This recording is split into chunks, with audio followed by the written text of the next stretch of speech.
Jamison Green is one of my very best friends and also one of the most extraordinary people I have ever met. For many years, James was the president of TM International, which in its day was the largest and most important and influential organization for transgender men. James played an incredibly key role in the San Francisco Human Rights Commission. He authored their landmark 1994 report summarizing their investigation of transgender issues. That is still a model and a landmark. He's the author of Visible Man, an anthology of essays about transgender experience that is so moving, so powerful, and so popular that it's about to come out in a new edition. He is an independent scholar, particularly when it comes to legal issues, and he is generally just one of the most visible, respected, and influential transgender people in the world. He's also one of the kindest, most accessible, compassionate people that I have ever met, and I am sure that he has provided personal support to more transgender men, myself included, than any other person on this planet. James, it is with so much love and admiration that I celebrate your well-deserved receipt of this award.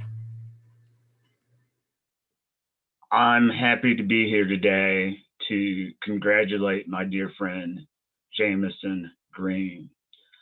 I can think of no other person that deserves the Frank Kameny Award than Jamison. I remember meeting him decades ago and literally just spoke to him last week on the phone for hours. And he has dedicated his life to the LGBTQ and transgender movement. He is phenomenal. He's a person of integrity, and he has sacrificed so much for these movements. He gives relentlessly, and he gives from the heart. He works tirelessly, whether people see him or not. He continues to work and give all of himself every single day to this movement. Jamison, you are a wonderful human being, and I thank you for all that you've given to this movement. I thank the LGBT Bar Association for recognizing Jamison for his contributions to this movement. And Jamison, I love you dearly. Congratulations.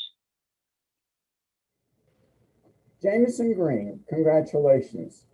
You are an advocate, a scholar, a fantastic person, one of my friends, and I don't call many people friends. I call them associates or acquaintances. I met you in August of 1992 at the first of the 6 international conferences on transgender law and employment policy. And you were very instrumental in formulating trans law with respect to the community at large and also with respect to transgendered men. Your contribution is phenomenal, and I love you. It is such a pleasure to congratulate Jamison Green for receiving the Frank Kameny Award. It is so richly deserved for a lifetime of contributions to the advancement of transgender people and for the legal rights of transgender people. As a lawyer in the movement, when I have had faced some of the most challenging issues, Jamison has really so often been a person to turn to figure out how to ensure that transgender people receive the healthcare that they deserve, receive the dignity and the respect for their lives. So congratulations, Jamison. I am thrilled for you. Thank you to Darcy and Judy and all those who participated in determining this year's awardees. Thank you to all those who nominated me for this prestigious honor, including Judge Phyllis Fry, who I think you all know, and also Blaine Vella, the Executive Director of the World Professional Association for Transgender Health. which is not a transgender-led organization, but is where I spent 15 years on the board of directors working to engage that association in forward-thinking and responsible activities, such as joining amicus briefs in the most important cases involving transgender people, since people like me found the collective courage to present ourselves before courts of law and demand our rights.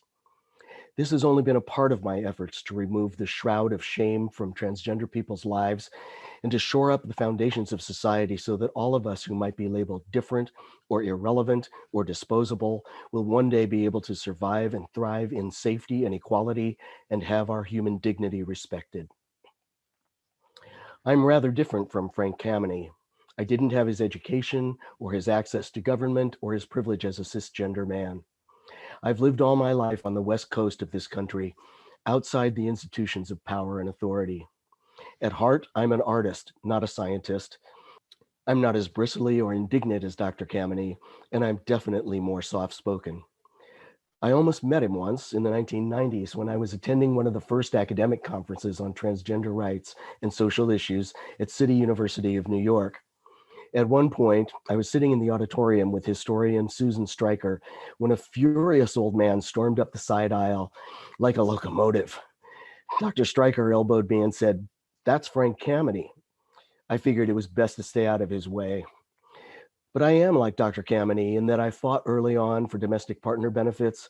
I was instrumental in removing the diagnosis of gender identity disorder from the DSM.